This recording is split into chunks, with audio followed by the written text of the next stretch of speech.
Então, boa tarde a todos os alunos.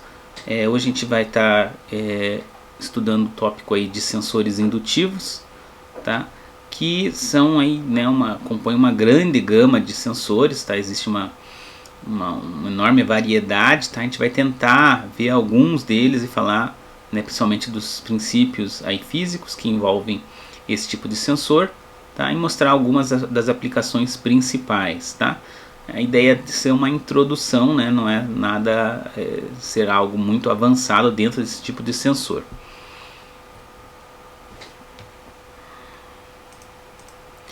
Então, a primeira coisa que a gente precisa revisar quando vai falar de sensores indutivos, a gente precisa falar sobre indutância e fluxo de campo, né?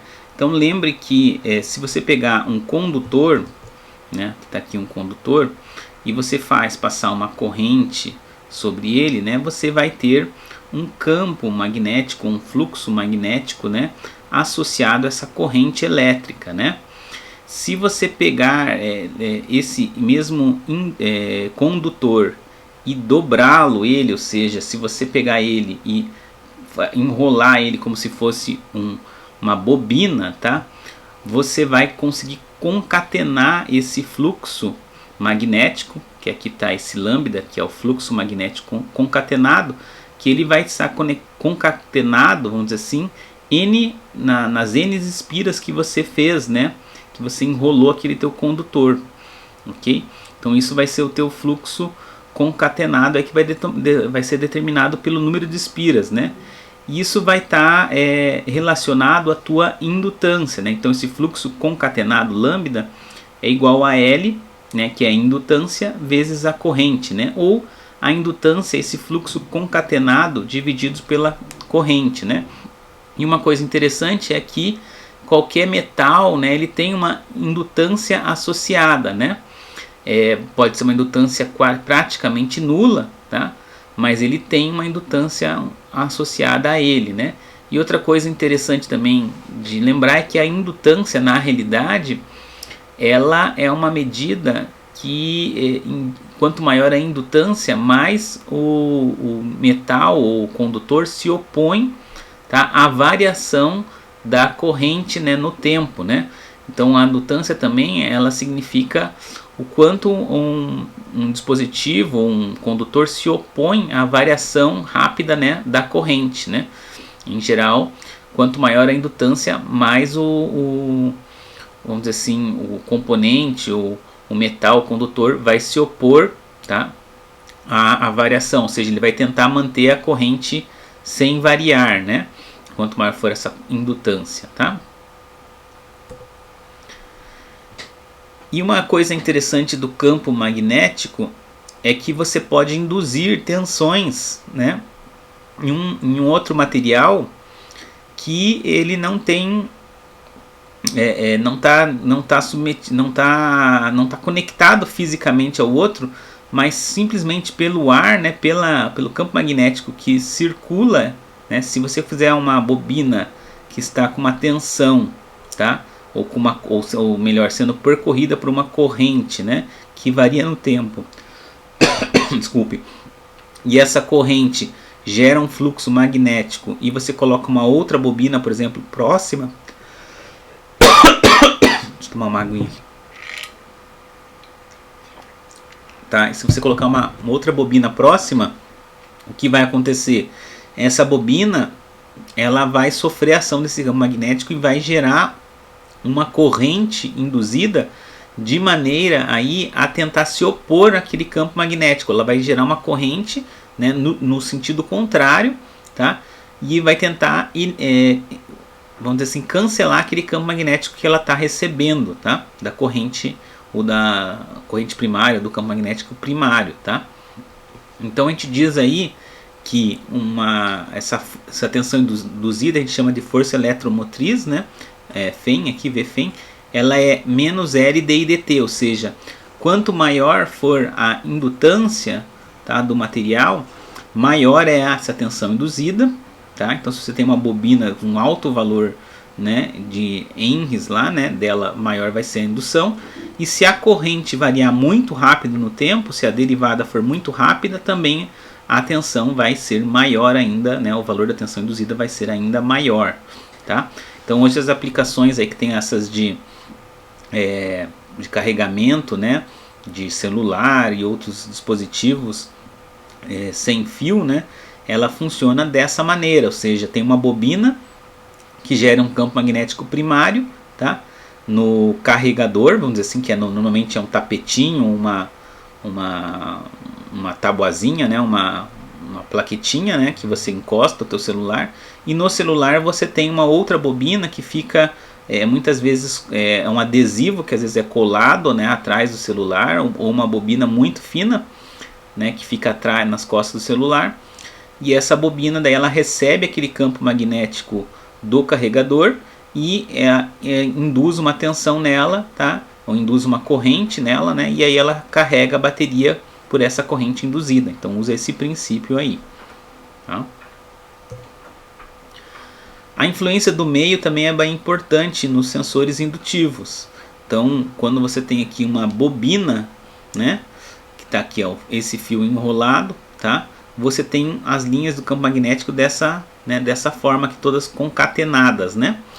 E a gente sabe aí que o campo magnético ele vai ser aí a permeabilidade μ, né, μ0, que é a permeabilidade do ar aí, vezes o H, né?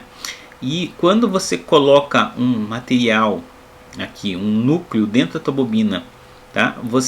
E ele tem uma permeabilidade maior que o μ0, você vai ter uma indutância maior, tá? Então o teu L aqui, ele é dessa bobina, né? Ele é igual ao μ, que é a permeabilidade, vezes a área aí da seção da bobina, a quantidade de vamos dizer assim, de voltas que você deu, né, que é o N, né, o número de espiras ao quadrado, divididos pelo comprimento dessa tua bobina, tá? Então isso aí você, né, vai te dar aí o valor da tua indutância, né? Então se você coloca um núcleo magnético aqui, né, você consegue aumentar essa indutância. Então já dá para imaginar que você pode fazer um sensor que você, à medida que você coloca ou retira esse núcleo magnético, o sensor vai ter uma mudança na indutância dele, tá? Então você consegue perceber uma variação aí de posição, tá, pela mudança na indutância, que é o que a gente vai falar aqui na sequência, né, que é a variação do núcleo. Então se eu tiver um núcleo móvel dentro de uma bobina que se desloca aqui, né, numa posição X, né, numa variação X na posição, tá? Que também pode ser aqui, a gente pode enxergar aqui dessa outra maneira, tá? Na horizontal, tanto faz, você vai ter um ΔL associado, uma variação na indutância, tá? Na prática aqui, normalmente ele tem esse tipo de encapsulamento que você tem um anel aqui, né, metálico, que é onde estão as espiras, né, correndo, e tem daí o teu núcleo móvel que fica entrando como se fosse um pistão dentro, né, desse cilindro das espiras, né? Então essa é a montagem aí mais tradicional. Então com isso você consegue medir aí a variação da distância com a variação da indutância.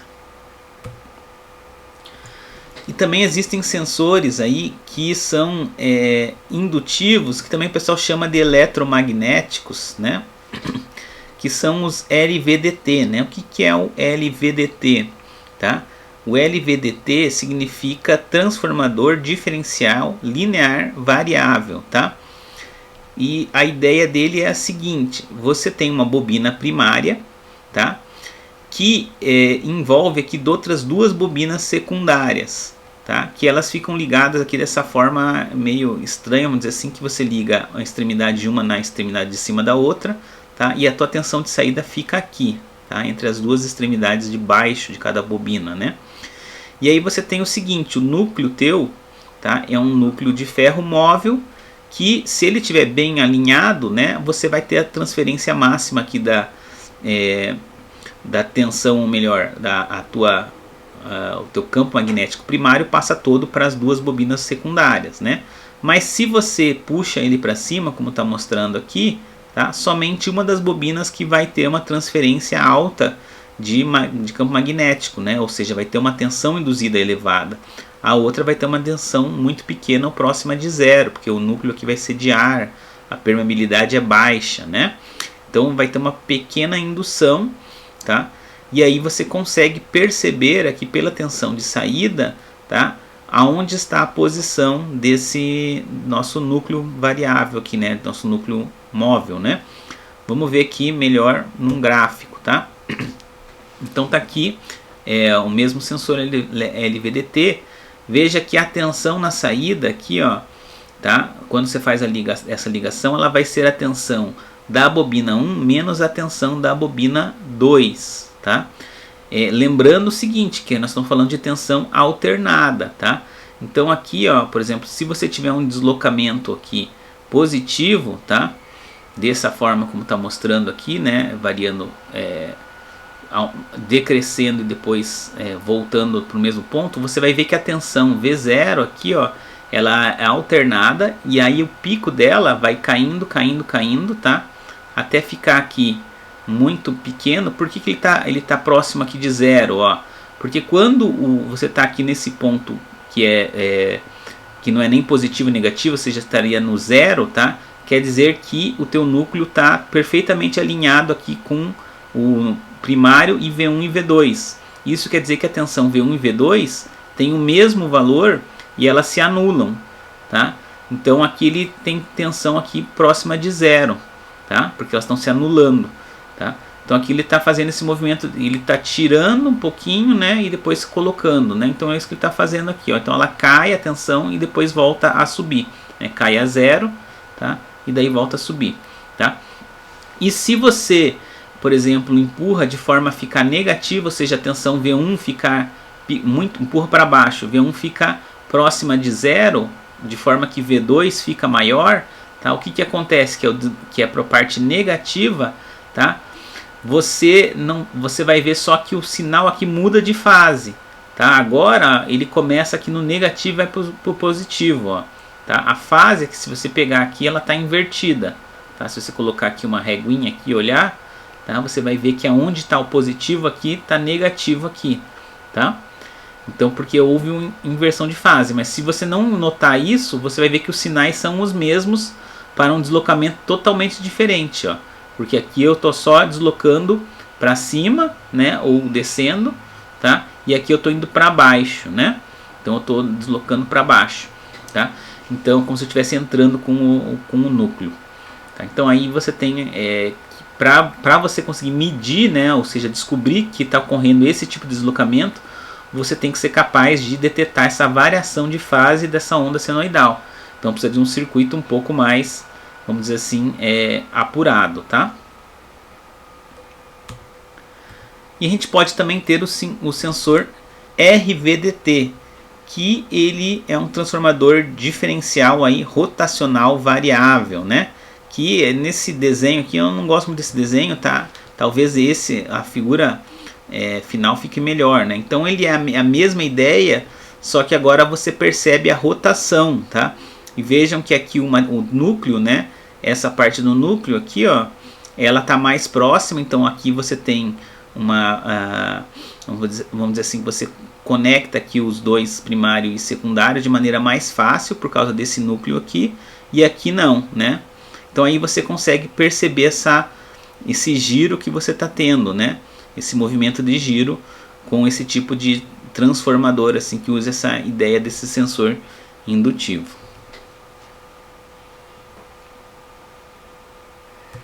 Ok? E outro fenômeno em que vários sensores indutivos utilizam, né, para fazer a sua detecção, né, ou fazer aí a medição, né, é o princípio ou as correntes de Eddy, né? As correntes de Eddy, ela é o seguinte: quando você pega uma bobina, tá, e coloca uma corrente alternada nela, né, ela vai gerar um campo magnético. Se você aproximar de um material condutor qualquer, tá? Aí não é o caso de uma bobina, mas um ferro, uma placa de ferro, de aço, tá? O que vai acontecer? Tá? Ocorre um fenômeno que vamos dizer assim, as moléculas ali, elas geram campos magnéticos, pequenos campos magnéticos, de forma a se opor o campo magnético aqui da bobina, tá? Então elas geram pequenos campos magnéticos aí, domínios magnéticos, né? E vão se opor a ela. E na prática ela faz com que a tensão aqui, ou que a corrente reduza, tá? É como se quando você aproxima a bobina aqui, o material condutor é como se reduzisse a indutância dessa bobina, tá? Na prática é como se ela fosse reduzida, tá? E realmente isso acontece. Você percebe, se você colocar um medidor aqui, você vai ver que a indutância dela cai, tá? Quanto mais próximo você chega desse metal aqui, tá? Uma coisa importante dos sensores indutivos é que eles têm um alcance muito pequeno, tá? Por quê? Porque o campo magnético ele reduz com o quadrado da distância, né? Então ele perde energia muito rápido, né? Então isso faz com que você não consiga pegar distâncias muito grandes, tá? Então aqui é distâncias de milímetros em geral que a gente está falando, né? Ou você vai precisar gerar um campo magnético muito forte para conseguir aí ter um alcance maior, tá? Para chegar em distâncias de alguns metros, tá? E aí com isso você consegue fazer, com esse princípio, você consegue detectar metais. Então como é que funciona um detetor de metal? Ele é uma bobina, tá? Que você gera um campo magnético, né? Ou eletromagnético, se você pensar assim. E quando você tem um metal, esse metal aqui, ele gera aquelas correntes de Eddy, tá? E aí faz com que o campo magnético fique reduzido, ou seja, como se o L da bobina, a indutância fosse reduzida. Então você consegue detectar que tem um metal presente, né? Aqueles sensores, detetores de metais, também que o pessoal utiliza aí para caçar moedas, caçar tesouros, aqueles lá, o que o pessoal faz? Geram às vezes um pulso muito forte, né, eletromagnético, né, porque você fica gerando uma corrente que varia no tempo muito alta na bobina, você vai gastar uma energia muito grande. Então ele gera só um pulso, né, de alta energia, né, descarrega, sei lá, quase a bateria ali para gerar aquele pulso, e aí ele percebe se tiver algum metal, né, ele vai perceber que vai ter uma redução aí na indutância, tá? Ele percebe dessa forma. Em aplicações aí, como é que a gente pode usar o nosso sensor indutivo, né? Então, por exemplo, aqui, ó, quando você tem peças metálicas, né, que você quer detectar se ela tem degraus ou mudanças aqui, né, ou dentes, como está mostrando aqui, né, você consegue detectar essa presença desses dentes, né? Ou às vezes também você pode ver aqui contar, né, se tem uma roda dentada, você consegue contar como que ela está girando, você consegue ver a velocidade do giro dela pelos pulsos, porque cada vez que tiver um dente mais próximo, você vai ter uma diferença na indutância, tá, em relação ao que está mais, o buraco aqui, né, que está mais afastado, tá? Então aí você pode usar esse tipo de sensor, né? Aqui também está mostrando que você pode usar para verificar a proximidade de portões, de grades, de elevadores, né? Para esteiras de transporte. Então tem vários tipos de aplicações dos sensores indutivos. Vou pegar aqui uma aplicação que eu conheço bem, que eu trabalhei, né? Antes de ser professor, trabalhei com a parte de radares. Então, esse aqui eu tenho um conhecimento mais aprofundado, então eu gosto de mostrar aqui para os alunos que é uma aplicação também bem interessante, né? Que são os laços indutivos, que são verdadeiras bobinas, né? Que a gente rasga aqui o concreto e pega um fio mesmo, enrola aqui no concreto, ó, tá? Por isso que fica esses cortes aí, tá? Que são as bobinas que a gente usa para medir a velocidade dos veículos, né? E normalmente a gente usa duas bobinas. Então a primeira bobina serve para você detectar que o veículo entrou aqui, né? Detectar o veículo, tá? Aí você starta um timer, né? Uma contagem de tempo. E quando você detecta que ele chegou na segunda bobina, você para aquela contagem de tempo, né? E aí, sabendo a distância das bobinas, você consegue calcular qual que é a velocidade do veículo, né? Então assim que funciona aí os radares, as lombadas eletrônicas, né? Professor, Oi. e se uma moto passar na faixa branca? Bem em cima da faixa branca? Então, as motos, essas bobinas aqui, elas não pegam muito moto, tá? Se você passar aqui no meio, provavelmente ela não vai pegar, tá? Se você olhar os laços indutivos aqui no Brasil, porque isso aqui é uma foto dos Estados Unidos, lá nos Estados Unidos quase ninguém tem moto, né? Então lá para eles é a exceção. Mas no Brasil, normalmente aqui o laço ele é maior, tá? Então ele não chega a tocar um no outro, mas é bem mais difícil de, digamos assim, a área que tem para a moto passar é menor. E mesmo que passe, né, próximo, alguns os equipamentos mais novos hoje eles conseguem pegar variações muito pequenas de indutância. Então ele consegue pegar a moto também, tá? Então eu não recomendo, você tem que passar bem longe para ele não pegar mesmo, sabe? Porque ou quando você passa próximo dele aqui na lateral, que eu já estou mostrando, aqui ele pega com certeza. Se você passar muito longe, como eu disse, como o campo magnético varia aí com o quadrado da distância, tá? Ele acaba não pegando, tá? Então você tem que passar bem longe para tentar escapar aí do radar, tá? Ok? Então assim, como que funciona a resposta indutiva aqui do sensor, né? Isso é uma coisa bem interessante. Tem aqui um gráfico aqui da variação, só a variação da indutância, né, no tempo, tá? Na realidade, é que quando o veículo passa pelo sensor, ele reduz a indutância, tá?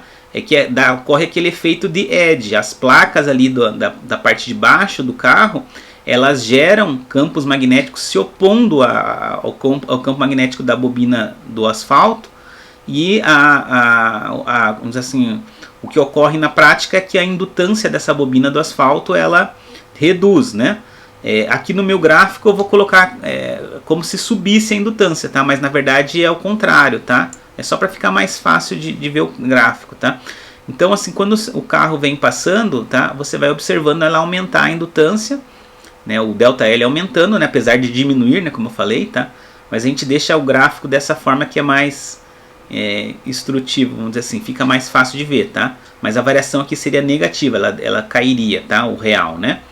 Então um veículo ele vai fazendo isso à medida que ele passa aqui, né? Ele vai aumentando, que se aproxima do sensor, vai aumentando essa variação na indutância, tá? Até que chega num pico que é onde o carro está, digamos, no centro, e depois vai reduzindo à medida que ele se afasta, né? E aí, se você observar essa resposta indutiva de outros veículos, vai ver que ela tem respostas bem diferentes. Por exemplo, um caminhão, né? O cavalo ali, que é a parte do caminhão inicial, vai ter uma resposta bem forte, e depois, como ele tem aquela parte aqui que fica muito longe aqui do asfalto, tá? Você vai ter uma resposta aqui diferente, aqui vai ter um vale aqui, né?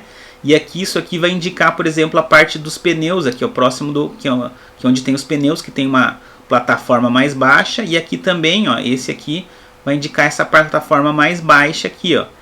E o interessante é que daí você, com a resposta indutiva do sensor, você consegue verificar que isso aqui é bem diferente do gráfico do carro. Então você pode perceber que existe um caminhão, né? E é assim que os radares hoje, né, eles conseguem classificar se é um carro ou se é um caminhão que está passando, né? Então, por exemplo, em algumas cidades grandes que tem aquela zona central de exclusão de tráfego, né, onde não pode circular caminhões de grande porte durante a horário comercial, se o radar ele mede um perfil de indutância dessa forma, ele já sabe que não é um carro, e daí ele já tira a foto e multa porque é um caminhão de grande porte que está entrando ali numa parte, tá, da cidade central que não é para ele entrar, porque ele vai causar congestionamento, porque ele é um veículo muito grande, né? Então ele só pode entrar ali fora do horário comercial. Então, para vocês verem aí a força que é disso daí. Isso, né, eu não coloquei aqui, tem um slide que dá para você classificar em mais de 13 ou 14 veículos, tá, de tipos de veículos diferentes, só usando essa resposta indutiva, tá? Então, para ver como que é forte esses sensores, né? Hoje em dia tá cada vez mais o pessoal está cada vez mais usando câmeras, né, para medir velocidade dos veículos e tal, porque as câmeras estão muito mais, vamos dizer assim,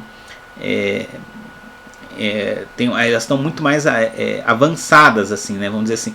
Mas a câmera ela tem um problema que quando passa um caminhão, né, ou quando tem várias faixas e um caminhão encobre as outras faixas, ela não consegue pegar direito. Você tem que instalar várias câmeras em posição muito elevada. Então tem algumas restrições também da câmera, né? Mas esses laços indutivos ainda tipo, ele dura bastante tempo, ainda tem uma série de vantagens, né? A desvantagem é que você tem que cortar o asfalto ali, é um procedimento um pouco demorado, né? E um pouco chato de ser feito, né? A câmera você vai lá e instala do ladinho da rodovia, né? Sem atrapalhar muito o fluxo, né? Outra aplicação interessante aí que eu peguei aqui também de sensores indutivos é a contagem de vagões, né? Então aqui imagine aqui que isso aqui, ó, que está achurado aqui, é o trilho visto em corte, um trilho de trem, né? Então o que a gente faz aqui, né? A gente coloca um sensor aqui no trilho de trem, que aqui é um material ferromagnético e uma bobina, né?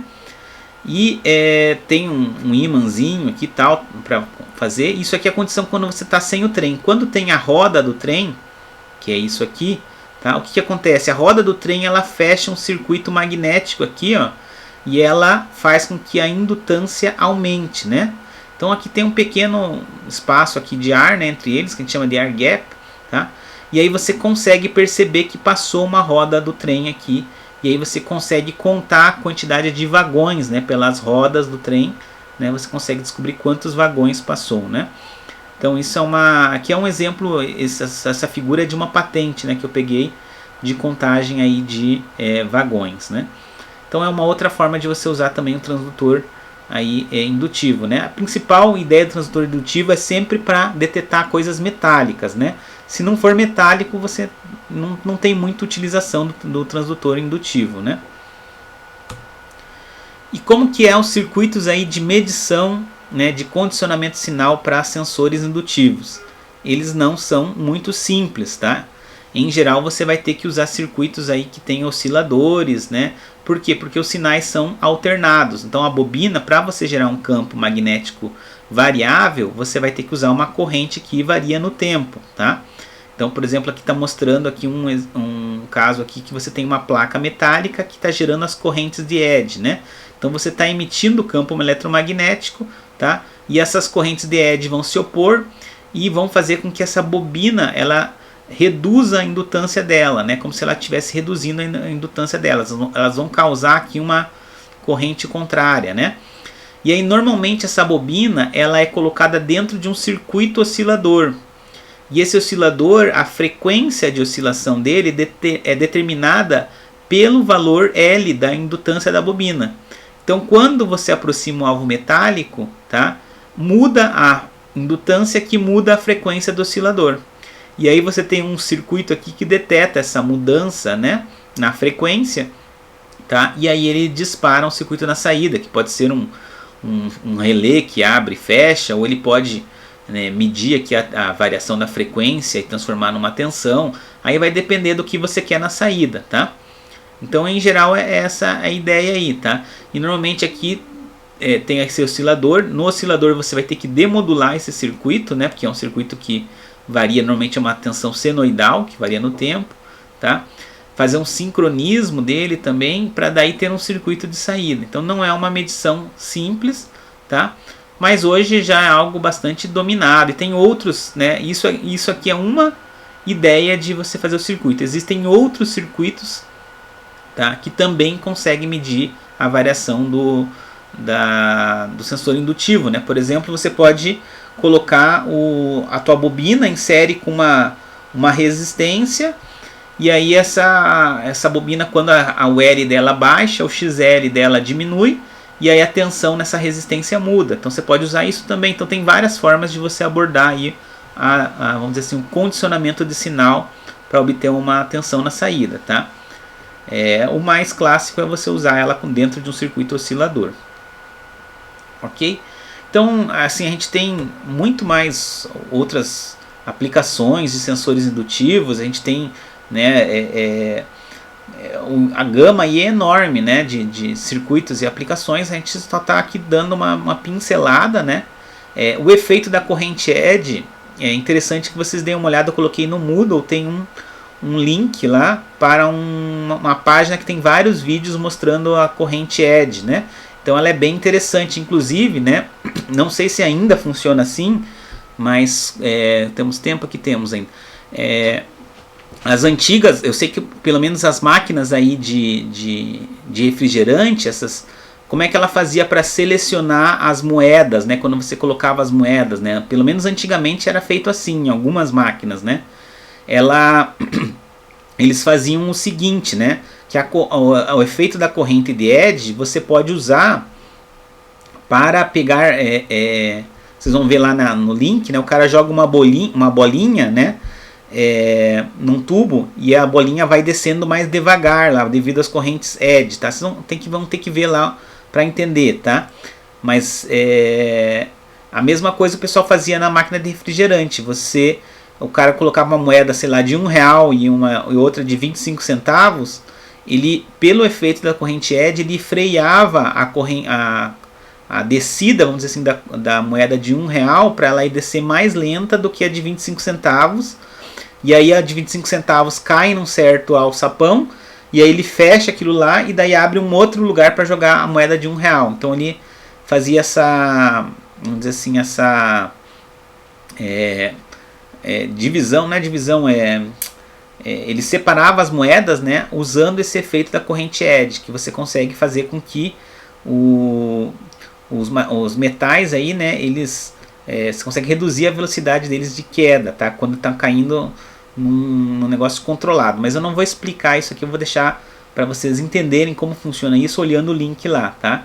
Então vejam lá que o mesmo princípio que o cara mostra nesse link do Moodle, tá? É o mesmo princípio que é utilizado nas máquinas de refrigerante, pelo menos até um tempo atrás era assim que elas separavam as moedas, tá?